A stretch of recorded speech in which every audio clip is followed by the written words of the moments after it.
আমরা এককভাবে ক্ষমতা আসলেও আমরা দেশ এককভাবে পরিচালনা করব না।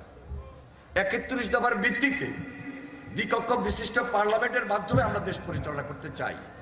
এই মুহূর্তে এই দেশে একদিকে সংস্কার, আরেকদিকে নির্বাচন খুব বেশি জরুরি হয়ে পড়েছে। কারণ সমাজে কিছু অস্থিরতা আমরা লক্ষ্য করছি, সেটা অর্থনৈতিকভাবে বলেন, সেটা আইন শৃঙ্খলার অবনতিতে বলেন, সেটা দ্রব্যমূল্যের কথা বলেন, সমাজের চুরি ডাকাতির অথবা চাঁদাবাজির কিছু ঘটনার ক্ষেত্রেও বলেন। একে অপরের নাম দিয়ে, একে অপরকে ব্যবহার করে এই ধরনের কিছু বদনাম আমাদের দেশের অথবা আমাদের এই সমাজকে অস্থিরতার জন্য কাজ করছে। সুতরাং এই সমস্ত ব্যাপারগুলোকে প্রতিহত করার জন্য, মোকাবেলা করার জন্য আমাদের ইউনিটিটা, সুদৃঢ় ঐক্যটা আমাদের খুব বেশি প্রয়োজন। আমি ঐক্যকে প্রাধান্য দিচ্ছি, যেন আমরা এই সমাজে মিলেমিশে সবাই একত্রিতভাবে থাকতে পারি। এটাই হোক আমাদের আগামী দিনের জন্য অঙ্গীকার।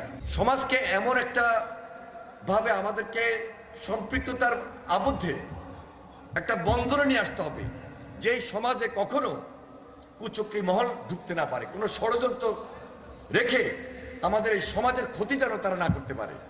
সমাজ যদি ক্ষতিগ্রস্ত হয় তাহলে আমাদের এই প্রজন্ম ক্ষতিগ্রস্ত হবে, আমাদের এই দেশের মানুষ ক্ষতিগ্রস্ত হবে, এই জাতি ক্ষতিগ্রস্ত হবে। এই ব্যাপারে আমরা খুব সতর্ক আছি। এই জন্য বিএনপি একটা মডারেট দল। এই যে জেনারেশন, এই ছাত্র, যুবক, তরুণ, এদের স্পিরিট কিন্তু একটু ভিন্ন। আমরা যে বয়সে খুব বেশি তরুণ ছিলাম, ছাত্র অবস্থায়, তখন আমাদের মধ্যে যে স্পিরিট ছিল, এখন আসলে কিন্তু বাস্তবে সেই স্পিরিট নাই। মন মানসিকতা স্পিরিট থাকলেও ফিল্ডের স্পিরিটটা ভিন্ন। সুতরাং এই তরুণদেরকে আরো জাগ্রত হতে হবে। তরুণদের স্পিরিট এমনভাবে থ্রো করতে হবে, এমনভাবে নিয়ে আসতে হবে যেন ফ্যাসিবাদ কোনোভাবেই এই দেশে আর সেই ধরনের সুযোগ না পায়। ষড়যন্ত্রগুলোকে আমাদের কঠিনভাবে মোকাবেলা করতে হবে, শক্ত হাতে মোকাবেলা করতে হবে।